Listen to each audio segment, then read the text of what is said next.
롤러코스터, 12명의 형제들, 노예, 감옥, 성추행, 꿈 해석, 총리, Started from the bottom의 창시자. 네, 오늘은 Started from the bottom의 시초, 노예 신분, 그리고 성추행 의혹에서 한나라의 총리까지 가게 된 야곱의 아들 요셉의 이야기입니다. 그의 인생이 얼마나 다이내믹하고 롤러코스터가 많았는지 어찌 보면 성경인물 속 그 누구보다 파도가 많은 삶을 살았다 할 수 있는 요셉의 이야기.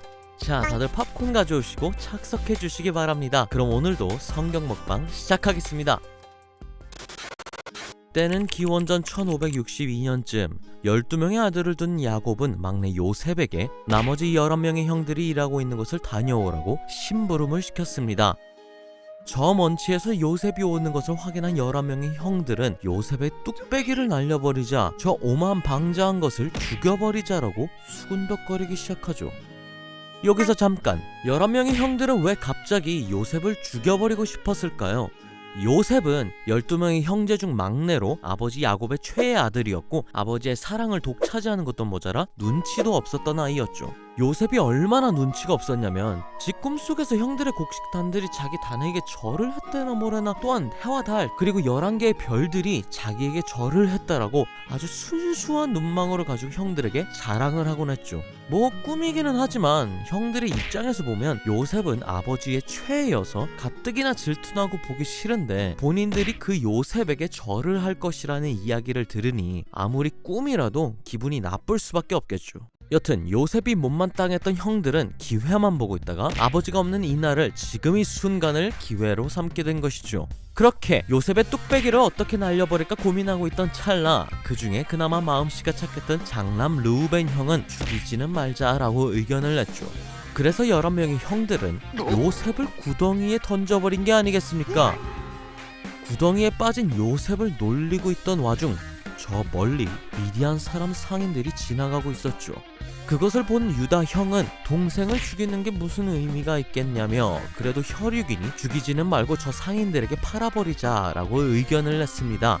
그러자 다들 손에 피 묻히기는 싫었는지 동의를 하곤 요셉을 미디안 상인들에게 팔아버리죠.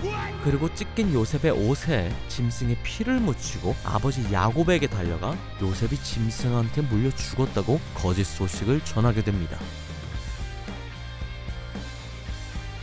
자, 여기까지만 들어도 그 어느 아침 드라마 뺨치는 대단한 막장 스토리를 가지고 있는 요셉의 이야기. 하지만 이제 막 시작했습니다. 그렇게 미디안 상인들에게 팔려간 요셉은 산을 넘고 사막을 건너 그 먼 곳 땅 애굽에 도착하게 되죠. 그곳에 왕 파라오의 경호대장인 보디발의 집에 노예로 다시 팔려가게 됩니다. 요셉은 억울하고 자기는 죄가 없다고 고향에 돌아가고 싶다고 떼쓰며 인생을 포기할 듯하지만 성경에 이렇게 적혀 있습니다. 보디발이 여호와께서 그와 함께 하심을 보며 또 여호와께서 그의 범사에 형통케 하심을 보았더라. 하나님을 믿지 않은 보디발에게도 하나님이 요셉의 삶 가운데 함께 하시고 일하심을 볼 수 있었다라니 참 신기하고 또 부럽네요. 저 같았으면 떼쓰면 풀어달라거나 도주를 하기 위해 노력을 했을 텐데 말이죠. 어느 자리에서도 하나님과 함께 열심을 다하는 요셉이 새삼 멋있게 보입니다. 근데 어렸을 땐 왜 그렇게 눈치가 없었을까요? 그렇게 보디발의 신임을 얻고 열심히 총무의 일을 하고 있을 무렵 어느 날 요셉을 은밀하게 지켜보는 한 여인이 있었습니다. 그 여인은 요셉에게 다가가 누나가 라면 끓여줄까? 라고 유혹을 하죠. 좋아, 드디어 내 인생에 꽃이 피는 것인가 하고 돌아보는데 그 여인의 정체는 바로 요셉의 주인인 보디발의 아내가 아니겠습니까? 실망한 요셉, 아니 시겁한 요셉은 보디발 주인임을 배신할 수 없다며 이건 하나님께 죄를 짓는 것이다 하며 도망을 갔죠. 성경에는 요셉의 외모가 아주 출중했다고 합니다. 이거 뭐 얼굴도 잘생겼고 성격도 좋고 일도 잘하고 또 충성심까지 높으니 마치 저를 보는 것 같습니다.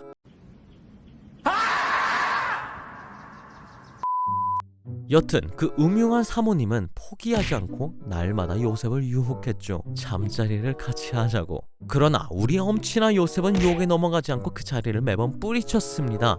그렇게 반복된 삶이 지쳐갈 때쯤 어느 날 집에 아무도 없어 조용한 시간, 그 음흉한 사모님은 이번에는 꼭 요셉과 잠자리를 하고야 말겠어 다짐을 하고 다시 한번 유혹을 합니다. 또 도망갈 것을 알기에 우리 음흉한 사모님은 요셉이 이번에는 도망을 가지 못하게 옷을 잡았죠. 하지만 단호했던 요셉은 옷을 버리고 또다시 도망을 갔습니다. 더 이상 참을 수 없었던 사모님은 요셉이 자기를 성추행하려 했다며 요셉이 두고 간 옷을 증거 삼아 남편인 보디발에게 요셉을 고발하게 되죠. 이 소식을 듣고 화가 머리끝까지 난 왕의 경호대장인 보디발, 빡친 목소리로 요셉을 부르게 되는데